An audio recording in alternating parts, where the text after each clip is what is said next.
सभी सम्मानित शिक्षकों को मेरा नमस्कार। आप सभी का हमारे चैनल बेसिक शिक्षा एकेडमी में एक बार फिर से बहुत बहुत स्वागत है।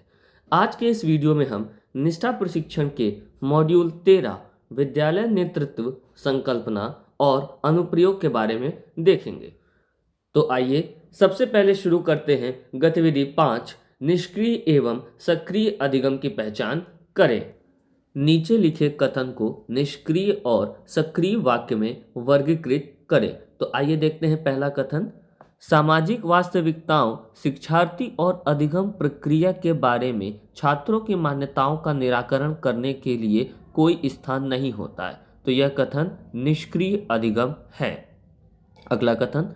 शिक्षार्थियों को दल में काम करने, एक दूसरे के साथ बातचीत करने और विभिन्न तरह के विषयों क्षेत्रों पर प्रोजेक्ट्स करने के लिए प्रोत्साहित किया जाता है। सामूहिक प्रस्तुतियों को प्रोत्साहित किया जाता है। तो यह कथन होगा आपका सक्रिय अधिगम। अगला कथन देखते हैं। ज्ञानात्मक अवधारणाओं को परखने, जानने एवं चुनौती देने हेतु पर्याप्त अवसर। तो यहाँ सही विकल्प होगा पहला सक्रिय अधिगम। अगला देखते हैं। मूल्य आधारित शिक्षा की ओर न ले जाना। तो हमारा सही विकल्प होगा पहला निष्क्रिय अधिगम। अगला देखते हैं। शिक्षार्थी की विषय ज्ञान की अवधारणा को जानने के लिए कोई स्थान नहीं होता है। तो हमारा सही विकल्प होगा पहला निष्क्रिय अधिगम। अगला प्रश्न। चिंतन मनन व स्व अध्ययन के कम अवसर। तो हमारा सही विकल्प होगा पहला निष्क्रिय अधिगम। अगला कथन। शिक्षार्थी दिए गए कार्यों, कक्षा में होने वाली परीक्षाओं, क्षेत्र कार्यों एवं शिक्षण अभ्यासों पर व्यक्तिगत रूप से कार्य करते हैं। तो हमारा सही विकल्प होगा पहला निष्क्रिय अधिगम। आइए देखते हैं अगला कथन। रट्टा प्रणाली को प्रोत्साहित करना। तो हमारा सही विकल्प होगा पहला निष्क्रिय अधिगम। अगले प्रश्न की ओर बढ़ते हैं। सामाजिक पुनः निर्माण के लिए जीवन के लोकतांत्रिक तरीकों, समानता, न्याय, स्वतंत्रता, बंधुत्व, धर्मनिरपेक्षता एवं उत्साह को बढ़ावा देना। तो हमारा सही विकल्प होगा पहला सक्रिय अधिगम। अगला कथन देखते हैं। शिक्षार्थी के लिए ज्ञान को बाहरी एवं ऐसा माना जाता है जिसे प्राप्त किया जाना है। तो हमारा सही विकल्प होगा पहला निष्क्रिय अधिगम। अगला कथन। अध्यापक बच्चों एवं अधिगम से जुड़े सामान्य सिद्धांतों को ही शिक्षण अधिगम प्रक्रिया में प्रयोग में लाते हैं। तो हमारा सही विकल्प होगा दूसरा निष्क्रिय अधिगम। अगला कथन। रट्टा प्रणाली को हतोत्साहित करना, शिक्षण अधिगम को एक आनंददायी व सहभागी गतिविधि बनाना, बाल केंद्रित क्रियाकलाप आधारित सहभागी अधिगम अनुभवों जैसे नाटक, प्रोजेक्ट, विचार विमर्श, संवाद, अवलोकन, भ्रमण आदि को सुनियोजित करना और सृजनात्मक कार्यों के साथ शिक्षण अधिगम को एकीकृत करना। तो हमारा सही विकल्प होगा पहला सक्रिय अधिगम। अगले कथन की ओर बढ़ते हैं। समीक्षात्मक विचार कौशलों के माध्यम से शिक्षण अधिगम व्यक्तिगत व सामाजिक अनुभवों के साझा संदर्भों में ज्ञान को अर्जित किया जाता है। तो हमारा सही विकल्प होगा पहला सक्रिय अधिगम। अगला कथन। अध्यापक उन सामाजिक, सांस्कृतिक और राजनीतिक संदर्भों को समझते हैं जिनमें शिक्षार्थी पलते व विकसित होते हैं।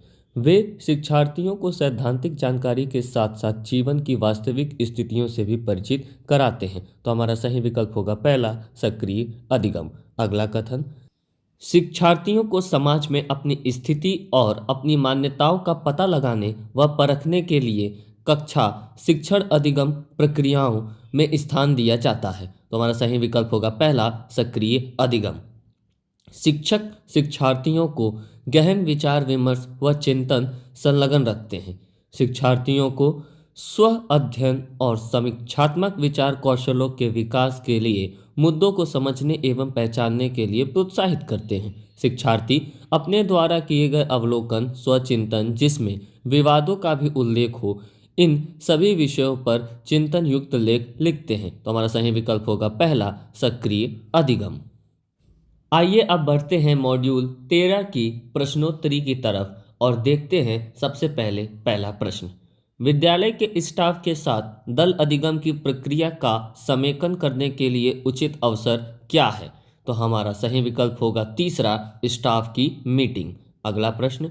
विद्यालय नेतृत्व का सीधा प्रभाव छात्र अधिगम पर पड़ता है। इसका क्या अर्थ है? तो हमारा सही विकल्प होगा दूसरा, विद्यालय प्रमुख द्वारा कक्षा में शिक्षण अधिगम प्रक्रिया में सम्मिलित होना। अगला प्रश्न देखते हैं, विद्यालय विकास योजना किसके लिए उपयोगी नहीं है? तो हमारा सही विकल्प होगा चौथा, केवल प्रशासकीय उद्देश्यों के लिए। अगला प्रश्न देखते हैं, इनमें से कौन सा विकल्प सक्रिय अधिगम नहीं है? तो सही विकल्प होगा दूसरा, सक्रिय अधिगम व्यक्तिगत सोच को प्रोत्साहित नहीं करता। अगला प्रश्न, विद्यालय में अधिगम संस्कृति विकसित करने की संकल्पना को इनमें से कौन सा विकल्प सुपरिभाषित कर सकता है? तो हमारा सही विकल्प होगा चौथा, दल अधिगम।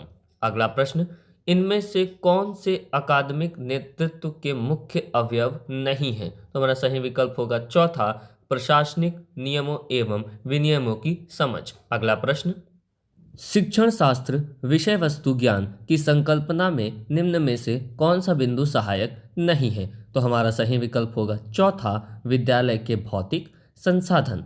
आइए बढ़ते हैं अगले प्रश्न की ओर। विद्यालय प्रमुख के तौर पर विद्यालय नेतृत्वकर्ता की क्या भूमिका होनी चाहिए? तो हमारा सही विकल्प होगा चौथा, लीडर बाय पोजीशन के साथ साथ लीडर बाय एक्शन भी होना चाहिए। अगला प्रश्न, स्वयं को विद्यालय अध्यापक नेतृत्वकर्ता के रूप में विकसित करने हेतु तीन मुख्य अवयव क्या हैं? तो हमारा सही विकल्प होगा दूसरा, ज्ञान कौशल एवं अभिवृत्ति। अगला प्रश्न, प्रभावशाली नेतृत्वकर्ता बनने के लिए स्वयं के कौन से दो महत्वपूर्ण गुण आवश्यक होने चाहिए? तो हमारा सही विकल्प होगा तीसरा, पहलकर्ता एवं सकारात्मक दृष्टिकोण। इसी के साथ हमारा निष्ठा प्रशिक्षण मॉड्यूल 13 के सभी गतिविधियां व प्रश्नोत्तरी समाप्त होती हैं। अगर आपको यह वीडियो अच्छा लगे तो हमारे चैनल को लाइक करें, सब्सक्राइब करें और ऐसी ही इंफॉर्मेटिव वीडियो के लिए बेल आइकन दबाना ना भूलें। धन्यवाद। जय हिंद।